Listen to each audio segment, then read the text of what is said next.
1 Reis, capítulo 19.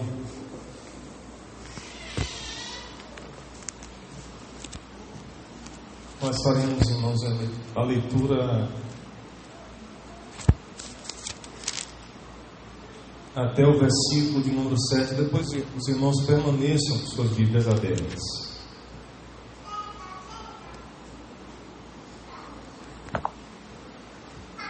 Acabe fez saber a Jezabel tudo quanto Elias havia feito e como matara todos os profetas à espada. Então Jezabel mandou um mensageiro a Elias a dizer-lhe: façam-me os deuses como lhes aprouver, se amanhã a estas horas não fizer eu a tua vida, como fizeste a cada um deles. Temendo, pois, Elias levantou-se e para salvar sua vida se foi, e chegou a Berseba, que pertence a Judá, e ali deixou o seu moço. Ele mesmo, porém, se foi ao deserto, caminho de um dia, e veio e se assentou debaixo de um zimbro, e pediu para si a morte, e disse: basta, toma agora, ó Senhor, a minha alma, pois não sou melhor do que meus pais. Deitou-se, dormiu debaixo do zimbro, e eis que um anjo tocou e lhe disse: levanta-te e come. Olhou ele e viu junto à cabeceira um pão cozido sobre as pedras, em brasa, e uma botija de água. Comeu, bebeu e tornou a dormir. Voltou segunda vez o anjo do Senhor, tocou e lhe disse: levanta-te e come, porque o caminho te será sobremodo longo. Vamos orar. Nosso eterno Deus, nós oramos e pedimos ao Senhor nesse momento que o Senhor desvende os nossos olhos, para que contemplemos, ó Deus, os tesouros preciosos da Tua Palavra. Nós oramos, ó Deus, nesse momento, pedimos a iluminação do Teu Espírito. Sem o mesmo nós não podemos entender a Tua Palavra. Sem o mesmo nós não podemos praticar. E por isso nós pedimos graça especial nessa noite sobre a igreja que ouve e sobre Deus, aquele que fala, Senhor Deus. Entendemos que em nós mesmos, ó Deus, não existe recurso nenhum, de forma, Senhor Deus, que necessitamos do Senhor. Nós somos vasos de barro e pedimos a graça, pedimos o poder do alto, pedimos, ó Deus, a manifestação da Tua presença em nossa vida e na vida da igreja, para que nós saímos daqui edificados pela Tua Palavra. Nós fazemos essa oração no nome de Jesus. Amém. Meus irmãos, eu sei que o tema depressão não é um tema novo, não é um assunto que você já não ouviu, provavelmente você já ouviu muito acerca do tema. De forma que esse é um dos assuntos mais, irmãos, falados nos nossos dias. E, sem dúvida, a depressão é um dos maiores problemas da sociedade. Isso não um lugar, mas em todo o mundo. De forma que alguns comparam a depressão como o resfriado das doenças emocionais. Algo que alcança criança, alcança adultos e alcança jovens. Não há, irmãos, uma faixa etária que, de certa forma, não esteja ou esteja blindado. Todo homem, ele pode passar por uma situação da depressão. É fato que nós ou já enfrentamos uma depressão, ou nós vamos enfrentar. Nós podemos observar, meus irmãos, que não há um caminho até o céu, um caminho muito tranquilo. Nós vimos a semana passada acerca disso. Até chegarmos a presença de Deus, nós enfrentaremos muitas situações complexas. E essas situações, sem dúvida, gerarão em nós algumas coisas, e essas coisas certamente tirarão de nós a nossa tranquilidade e a nossa paz. Os irmãos conhecem muito bem a história do profeta Elias. Sem dúvida, ele é um dos mais comentados, é um dos mais conhecidos na escola dominical. A gente sempre ouvia com muito carinho quando os nossos professores falavam do profeta Elias, os milagres que Deus operava através desse profeta. Um homem de Deus, porta-voz de Deus, com um ministério profético muito singular. Os irmãos poderão ver que nós temos na Bíblia algumas ocasiões singulares de eventos extraordinários. Nós temos em Moisés, nós temos em Elias e Eliseu, e nós teremos esses eventos extraordinários na época de Cristo e dos apóstolos. E sem dúvida, ele é um profeta de destaque na palavra de Deus. Se os irmãos observarem, nós veremos nos capítulos 18, nós temos 2 milagres extraordinários operados aí por intermédio do profeta Elias. Os irmãos verão que Deus, ele faz descer fogo dos céus sobre o altar, está no capítulo 18, e Deus também responde à oração de Elias por chuva. Não é um evento simplório, um ocaso, ou um acaso. O que está acontecendo aqui de fato, meus irmãos, é o Deus dos céus manifestando a sua providência, a sua grandeza a partir do seu porta-voz, o profeta, aquele que falava a lei de Deus para a nação de Israel. E o curioso é que Deus operou esses milagres extraordinários na vida de Elias. E agora no capítulo 19, podemos pensar dias ou um dia depois do grande milagre, da grande ação de Deus na vida do profeta, aquele dia onde exige de certa forma um maior cuidado, é o dia depois da vitória. E o curioso, meus amados irmãos, é que no capítulo 19 agora, nós temos um profeta fugindo do inimigo, o profeta pedindo a morte, e o profeta agora abrindo mão do seu chamado profético. É muito curioso, porque no capítulo 18, o profeta ele vai no ápice do seu ministério, e de repente no capítulo 19, nós vemos o profeta descendo ao nível de uma depressão espiritual. Eu queria nessa noite pontuar, meus irmãos, a partir desse tema, depressão espiritual. Eu queria tirar do texto algumas lições para as nossas vidas. Eu acredito que são lições muito preciosas, porque por vezes nós temos a tendência de deixar com que as situações à nossa volta tomem o nosso coração, apertem o nosso coração, de forma que nós vamos sendo levados por essas coisas e de repente nós perdemos, irmãos, o controle. Foi exatamente isso que aconteceu com esse profeta de Deus, porta-voz da lei de Deus, chamado Elias.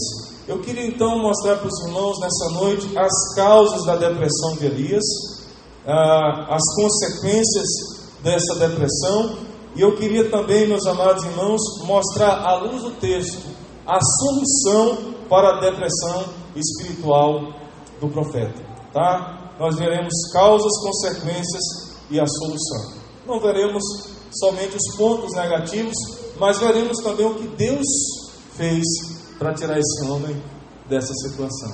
O texto que nós acabamos, irmãos, de ler alguns minutos antes na nossa liturgia, quando Tiago diz que Elias era homem semelhante a quem? A nós.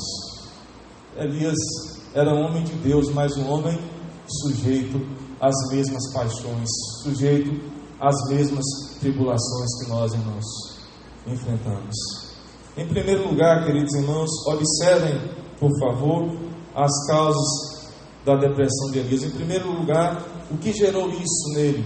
atenção demasiada em palavras negativas.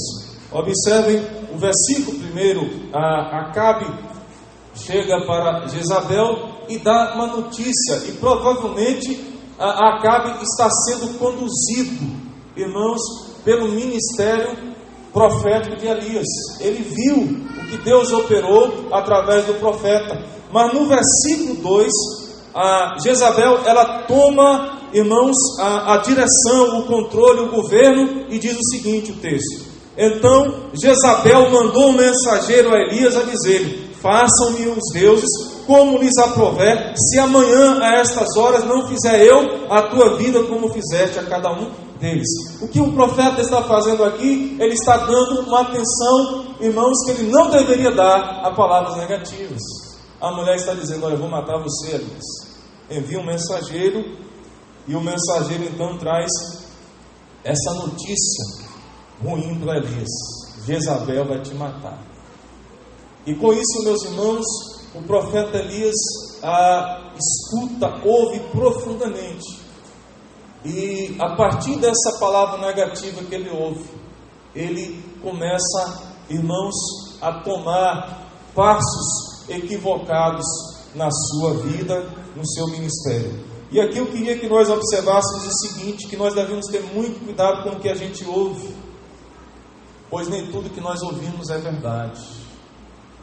Se de fato Jezabel quisesse matar o profeta, meus irmãos, ela não enviaria um mensageiro, ela enviaria um assassino.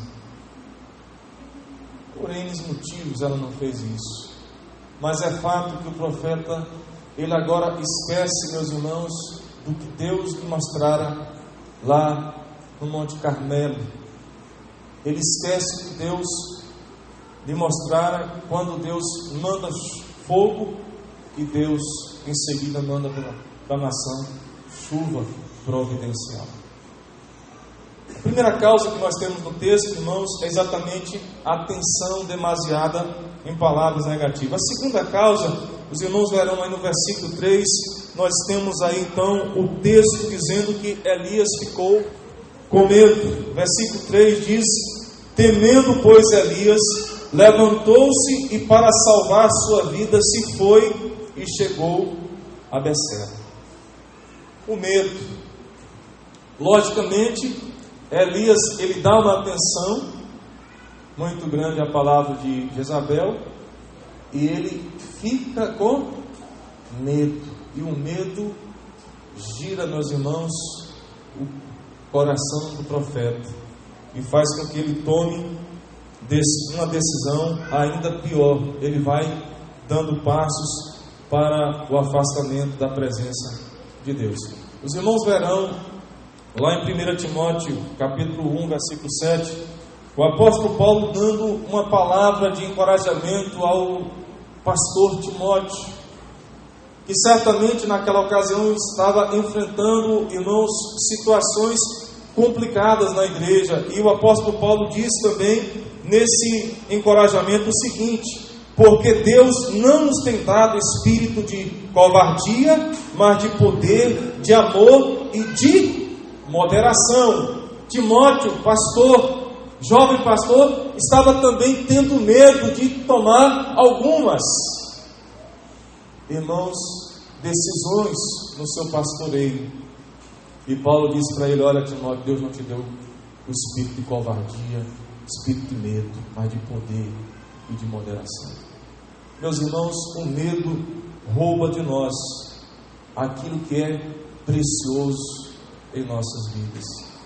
E diz o texto: temendo, pois, Elias, levantou-se para salvar sua vida, se foi e chegou a Beceba. Além disso, queridos irmãos, o versículo 4 também nos mostra a outra causa dessa depressão. Versículos 3 e 4, nós veremos aí, irmãos, que existe um fator aí chamado falta de análise. Versículo 4 diz: ele mesmo, porém, se foi ao deserto, caminho de um dia, e veio e se assentou debaixo de um zimbro, e pediu para si a morte, e disse: basta, toma agora, ó Senhor, a minha alma, pois não sou melhor do que os meus pais. Irmãos, observem por favor no texto que o que está por trás de tudo isso, dele ouvir palavras negativas, dele ter atitude de medo, de covardia diante daquele contexto, falta de análise. De uma hora para outra o profeta esquece de quem é Deus, do poder de Deus, da ação providencial de Deus na vida dele, e de certa forma ele criou um gigante chamado Jezabel. Ele não analisa as coisas a partir daquilo que Deus estava revelando para ele, e ele foge. E o texto aqui no final do versículo 4 diz claramente para nós. Ele diz assim: Senhor, eu não sou melhor do que meus pais. E a pergunta é: quando foi que Deus pediu para ele ser melhor do que alguém? Nós não vemos isso, irmãos. De certa forma, aqui o profeta Elias estava queixando de algo que Deus não lhe pediu: ser melhor do que ninguém. Eu não sou melhor, Senhor. E vejam, meus irmãos, que de uma hora para outra, aquele profeta que experimentava da parte de Deus obras extraordinárias, providenciais, agora está sendo totalmente levado por uma falta de análise. De certa forma, o profeta agora desconfia, se ele antes confiava na obra providencial de Deus. Queria que nós pensássemos nisso, meus irmãos. Porque quando nós entramos pelo campo da depressão, nós esquecemos.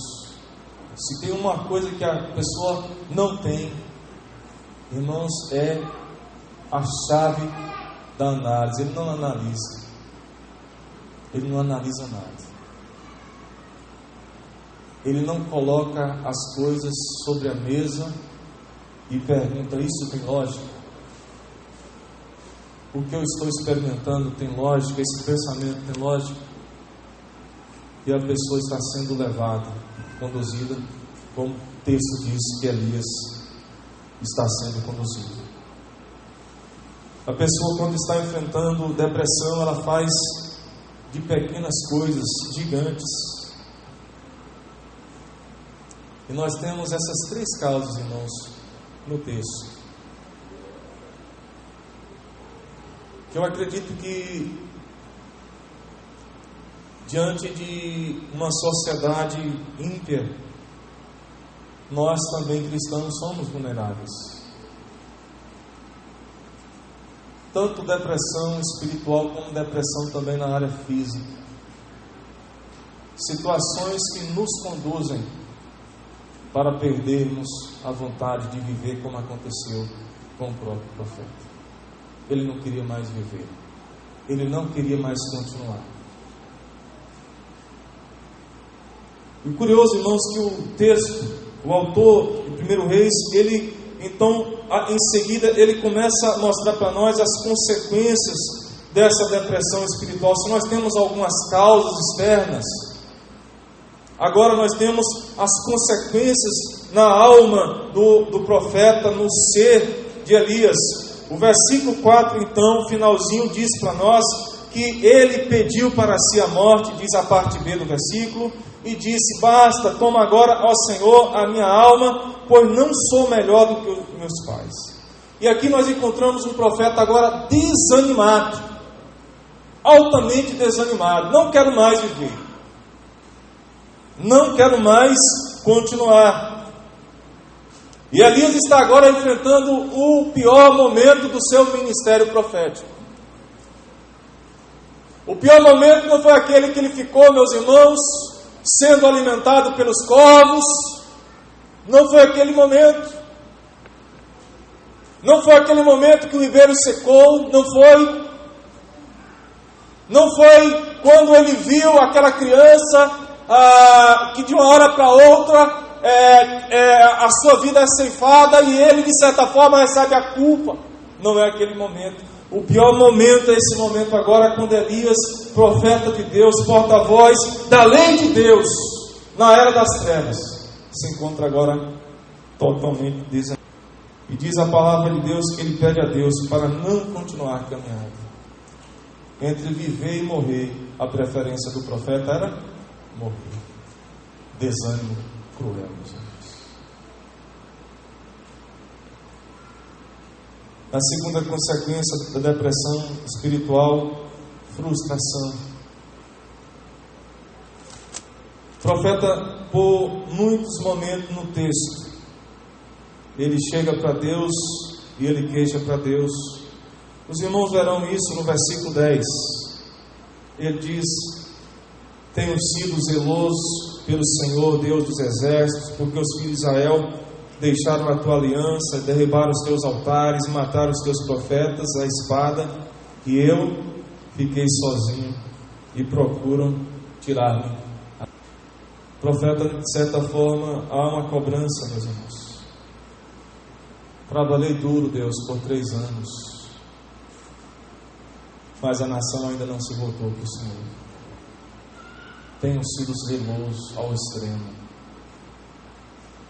e agora eles estão tentando tirar também a minha vida. Mataram os teus profetas e eu fiquei sozinho. Frustração, meus irmãos. Frustração.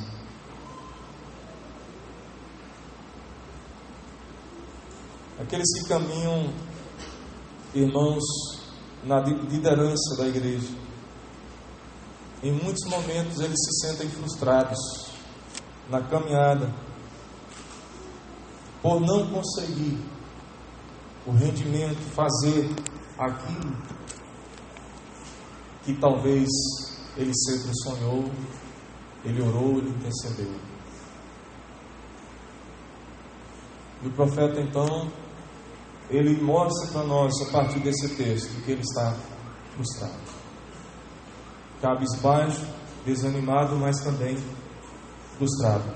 E o versículo 9 diz para nós que esse homem agora, ele está com um desejo desenfreado por solidão. O versículo 9 diz: ali entrou numa caverna onde passou a noite, e eis que lhe veio a palavra do Senhor e lhe disse: que fazes aqui, Elias? Eu fico observando, meus irmãos, porque é sem dúvida um dos piores lugares para uma pessoa estar, é uma caverna. E aqui está o profeta Elias lá na caverna, longe de tudo.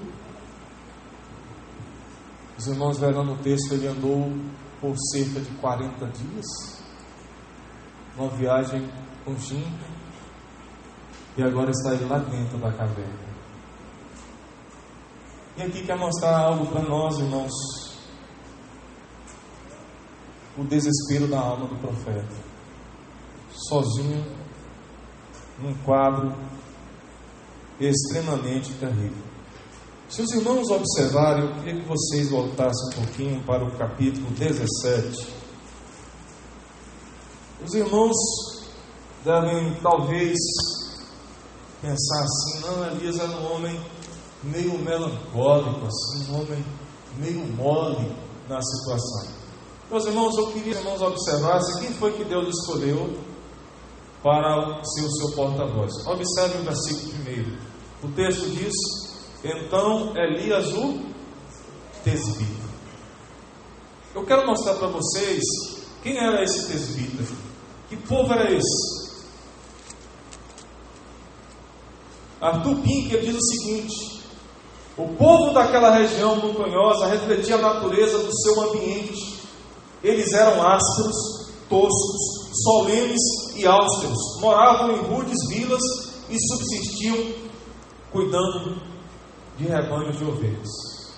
Ele continua: enrijecido pela vida ao ar livre, vestido de pelo de camelo, acostumado a passar a maioria do tempo sozinho, possuidor de robusta força que o capacitava a suportar grande esforço físico. Era um homem forte. Deus não escolheu um homem fraco. Elias não era fraco. Mas a palavra de Deus está mostrando para nós que Elias era homem semelhante a nós. Um homem que precisava também nesse momento de cuidados. E assim o texto revela para nós, meus amados irmãos, o coração de Elias na solidão de uma caverna. E os versículos de 10 a 14 mostram para nós ainda um homem exagerado, ou exagerando o lado negativo. Ele coloca agora que derribaram os teus altares e mataram os teus profetas, a espada, e eu fiquei só e procuram tirar minha vida. Veja o que o profeta coloca: procuram tirar minha vida. Na realidade, se os irmãos observarem, tem uma pessoa que quer tirar a vida de Elias. Se os irmãos observarem também o versículo 13 do capítulo 18, os irmãos verão que nem todos os profetas morreram. Deus preservou profetas, Deus preservou discípulos de profetas. O que o profeta está aqui nesse texto é exatamente mostrando o estado da sua alma para Deus. Alguém que estava exagerando o lado negativo, porque de fato, quando a pessoa está passando por uma depressão espiritual, ela fala isso mesmo. Ela está necessitando de ser pastoreada, de cuidada, consolada. E o que o profeta está fazendo é jogar para fora tudo aquilo que estava na sua alma.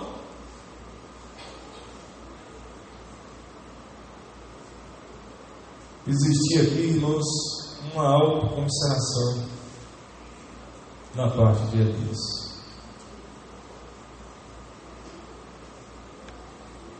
Versículos 11 a 13, nós vemos Elias agora com dificuldade de obedecer a Deus. Por favor, vejam o versículo 11.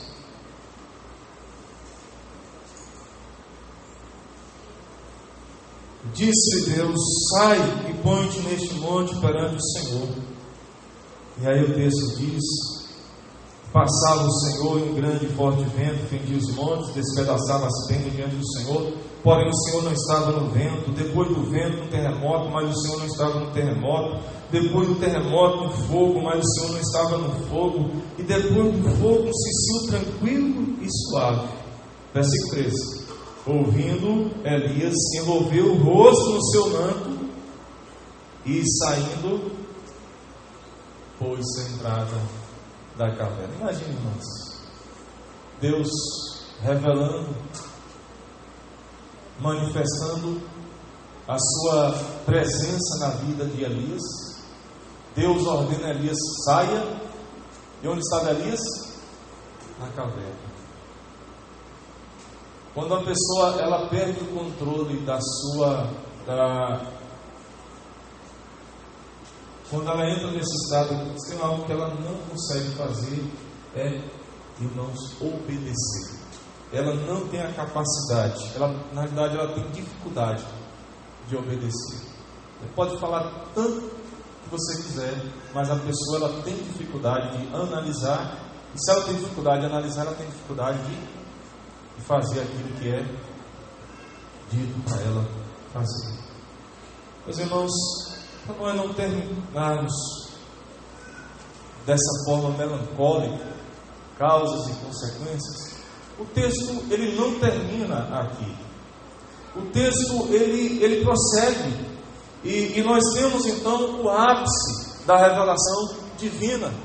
Porque, meus amados irmãos, se nós parássemos aqui diante do quadro das causas da depressão de Elias, das consequências, um profeta desanimado, um profeta frustrado, um profeta que não consegue analisar as coisas corretamente, sem dúvida nós sairíamos daqui também frustrados, querendo saber o que aconteceu com Elias. Mas louvamos o nome do Senhor, meus irmãos, porque Deus tem solução para aqueles que enfrentam depressão espiritual semelhante ao que Elias enfrentou.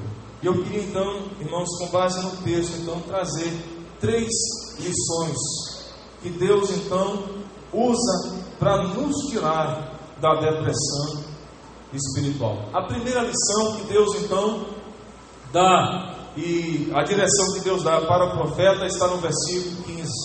O que nós precisamos fazer. E o que Deus diz claramente para o profeta é o seguinte: volta e enfrenta a vida.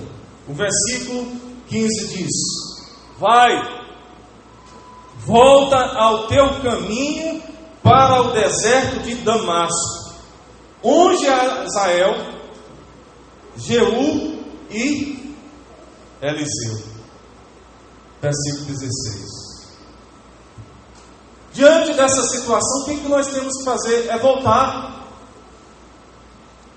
Quem tem que enfrentar a vida é o profeta Elias. Quem tem que dar continuidade ao seu chamado é Elias. E o que Deus faz aqui, meus irmãos, é dar uma ordem a ele: volta ao teu caminho. Mas Deus não somente dá o caminho, irmãos, uma ordem, mas Deus também orienta o que o profeta deveria fazer. Mas não somente orienta, mas Deus mostra também. Faz isso, Elias. Volta ao teu caminho. Irmãos, e nós temos na Bíblia várias pessoas que voltaram. E voltar é uma atitude dos corajosos. Nós vemos, por exemplo, o filho pródigo voltou, Noemi voltou, nós vemos Davi voltou também, Pedro voltou, muitos irmãos voltaram para a presença de Deus depois que enfrentaram dias difíceis, dias terríveis. É a atitude dos corajosos. Deus, ele não vive a história para nós, ele participa, mas quem tem que enfrentar a vida é quem? Nós, até o último dia. São responsabilidades que Deus delega sobre os nossos ombros. E nós não podemos, irmãos, continuar na depressão espiritual, na fraqueza espiritual. Nós precisamos voltar ao caminho. Em segundo lugar, eu queria trazer essa outra lição para nós. Nós precisamos crer que Deus está perto. É exatamente isso mesmo. A tribulação ocorre, a adversidade ela ocorre, mas se os irmãos observarem, desde o primeiro momento, no capítulo 19, quando o profeta ele já está caminhando para uma depressão espiritual, para uma vida de desânimo, para uma vida de frustração, se os irmãos observarem, Deus se apresenta ao lado do profeta Elias. Deus vem ao encontro do profeta. Vejam o versículo 7. Às vezes, irmãos, nós olhamos para esse anjo e não vemos outra figura, senão o mensageiro. Mas o versículo 7 mostra para nós que nós temos, irmão, no texto uma teofania. E o visitante aqui chamado de o anjo do Senhor, tem um título no Antigo Testamento, é um título, irmãos, usado para a segunda pessoa da Trindade. O versículo 7 diz: voltou segunda vez quem? O anjo do Senhor tocou e lhe disse: levanta-te e come, porque o caminho te será sobremodo longo. Quem é que está ao lado do profeta Elias aqui? Jesus, a segunda pessoa.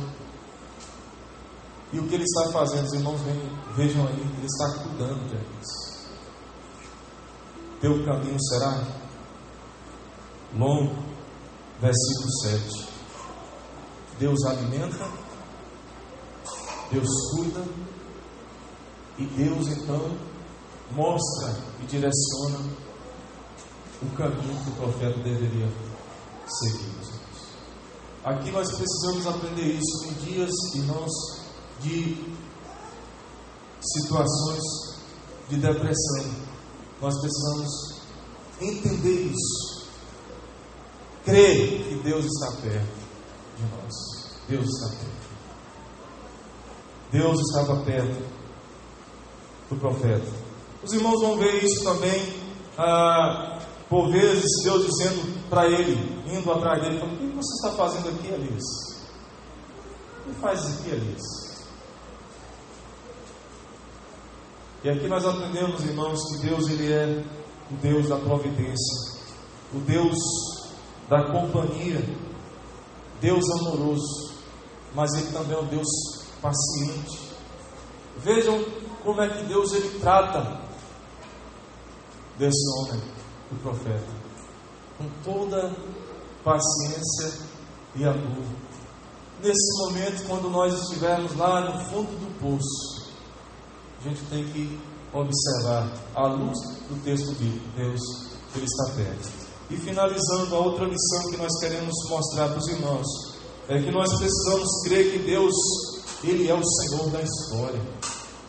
O texto, no versículo 18, diz: também concedei em Israel 7.000, todos os joelhos que não se dobraram a Baal, e toda a boca que não o beijou. Quem é o Senhor da história? Baal? Jezabel? Não. O que Deus está mostrando, revelando para o profeta Elias, que Deus, Yahvé, o Deus da aliança, Ele que é o Senhor da história, Ele que conserva, Ele que dirige, Ele que providencia todas as coisas, meus amados irmãos, é o Deus da graça. E quando o apóstolo Paulo, lá em Romanos capítulo 11, de 1 a 6, ele vai falar desse Deus que trata o remanescente fiel com a sua graça especial, porque esse é o Deus que nós servimos, o Deus Senhor, soberano sobre todo o universo. Esse é o Deus que você serve.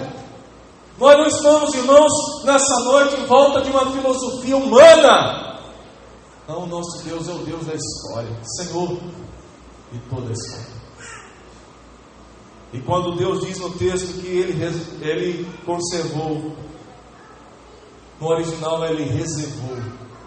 Eu reservei para mim 7.000 joelhos que não se dobraram a Baal, e toda a boca que não beijou. Vejam, irmãos, que o profeta Elias estava achando que ele estava sozinho, e Deus estava cuidando da sua obra. Eu queria nessa noite dizer a você que Deus está ativo nesse mundo e trabalhando no mesmo. Deus está com a obra da providência em toda, irmãos, extensão da terra. Deus não está ausente. Deus, Ele está continuamente presente nas nossas vidas. E certamente, meus amados irmãos, o profeta, ele é agora pastoreado por Deus. E aquilo que era frustração, desânimo, deixa de ser. E Elias agora está novamente apto para continuar, irmãos, com o seu legado, com a sua missão, com a sua vocação, no período mais difícil da história de Israel. Eu queria trazer algumas lições desse texto para nós. A primeira é que nós estamos sujeitos a passar pelo que Elias passou. Não pense que você não está sujeito a uma depressão espiritual. Você está sujeito. Segunda lição, nós aprendemos que sem a presença de Deus não é possível superarmos o que o profeta suportou. Não é possível. Ele só suportou porque desde o primeiro momento o anjo do Senhor, Jesus, cuidou dele, estava ao lado dele, lá debaixo daquele zinco, quando, irmãos, ele fugia de tudo e de todos.